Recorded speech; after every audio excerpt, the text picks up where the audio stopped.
My name is Tom. I've worked at McDonald's for a pretty long time. It was the only normal option that I had in our tiny little town. Well, at least it was normal until that one-night shift. That night I was set to the McDrive stance. My manager likes to stick me there, though I find it pretty comforting. The job is basically to sit on a chair next to the intercom, get the order from the customers outside, make it, and serve it to the customers through the reception window. It's much better than working at the counter with all of these extra ketchup and mayonnaise requests, and much better than cleaning the whole store, so I don't have complaints. The time was 11 p.m., soon my shift would be over. I was leaning on the windowsill playing on my phone. Our branch is at a pretty isolated place outside of town, so we don't have that many people coming by, especially during these hours. Suddenly the intercom bell rang, which means that someone is outside with his car and wants to order. I open my microphone and say, "McDonald's, Tom speaking. What would you like to order?" From the other side, I could hear the voice of a tired middle-aged man. "Hey, yes, give me 1 large fries and 1 large Coke." "No problem, sir, it's $12. And your name is?" "Bob," he says. "Okay, Bob, please move forward with your car to the reception window and wait." That one is a piece of cake. I'm rushing to the kitchen, grabbing fries that were ready in advance and pouring into a large cup of Coca-Colas from the machine. As I step towards the window, I see a police car, and in the driver's seat, there is this fat cop who is waiting for his healthy midnight meal. He looks exhausted. "Tough night?" I ask him to break the ice. He sighs. "Yeah, just getting back from a harsh scene, terrible car accident." "Oh God, are there any fatalities?" As response, he takes his fat finger and slides it around his neck. I got the meaning. He pays me, I hand him his fatty bag, and he drives away. You know, one of the interesting things about working at McDrive is that I get to hear a bunch of different stories from a variety of people. One time it's a cop, another time it's a lawyer, and once in a while it's a drunk homeless guy who thinks that the window is the main cash register and yells at us when we try to explain to him that this cashier is for cars only. The branch has returned to be empty and quiet. I was playing on my phone, waiting for the shift to be over. After a few minutes, the intercom rang again. "McDonald's, Tom speaking. What would you like to order?" But there is no response from the other side of the line, just a wired white noise. It's odd. Hello? How can I help you?" But the white noise is still there, no response. It's so weird, I tell myself, maybe the microphone has stopped working. But a moment before I get out from the store to check it up, I hear a low voice on the intercom. "Hello?" a man's voice says from the other side of line. "Hey, good evening," I respond. "My family and I would like to order, please." "Okay, what would you like?" After a few moments of silence, the man says, "Me and my wife will have a double Big Mac meal with fries and Coke, and 2 Happy Meals for the little 2 on back." I'm writing down the order and say, "Okay, it's $40. What's the name?" "Just write the Goldberg family," he says. "Okay. Please move forward with your car to the reception window and wait for the order to be ready." Back to the kitchen, I turn on the oil heater and pour to it some frozen fries and fry frozen processed meat.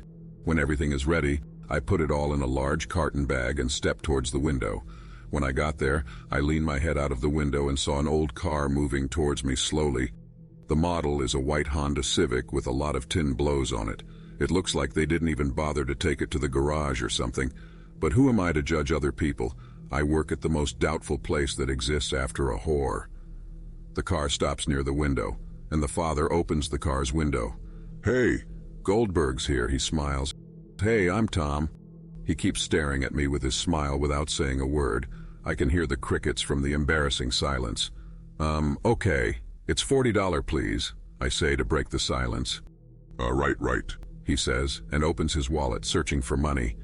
As he continues to search for his money, one of the 2 kids suddenly yells, "Dad, I'm hungry!" And then his younger sister yells too, "Yes, Daddy, bring the food." Their mother quickly turns her head to them and says, "Here, in a moment you'll have your food." The dad looks at me with a shameful look and apologizes. "Sorry for this. We are starving to death. We had one hell of a ride." "All good," I smile to him.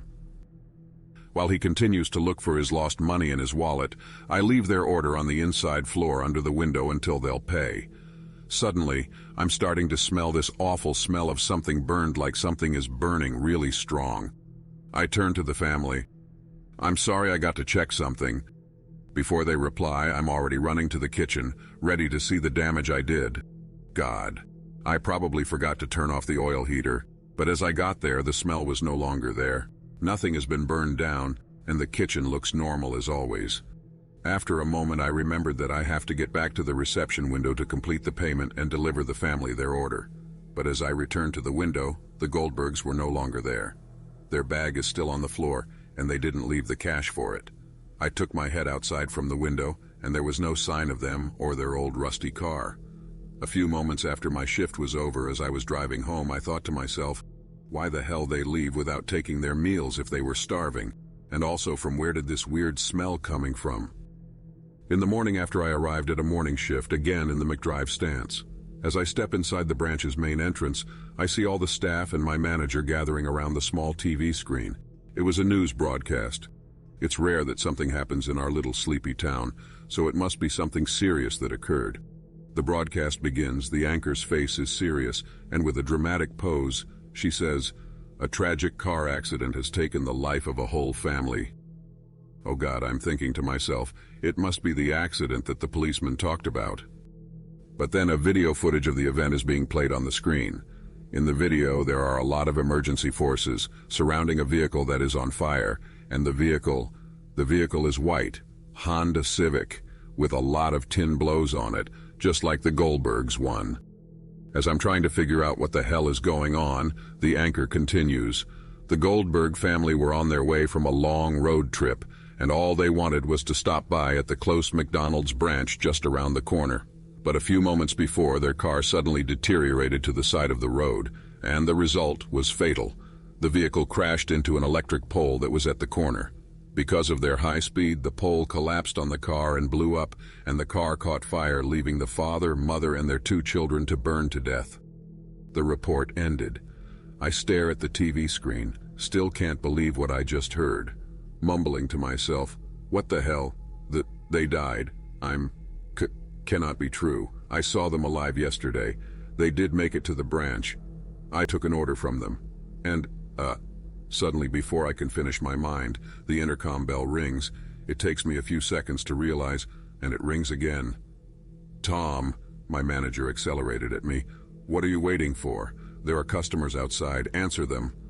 With my hand shaking and my heart beating fast as hell, I open up the microphone and say, McDonald's, Tom speaking. What would you like to order?" But then, I hear this voice again. It's the dad. "We didn't take our meals last night. Can you bring us food? We are so hungry."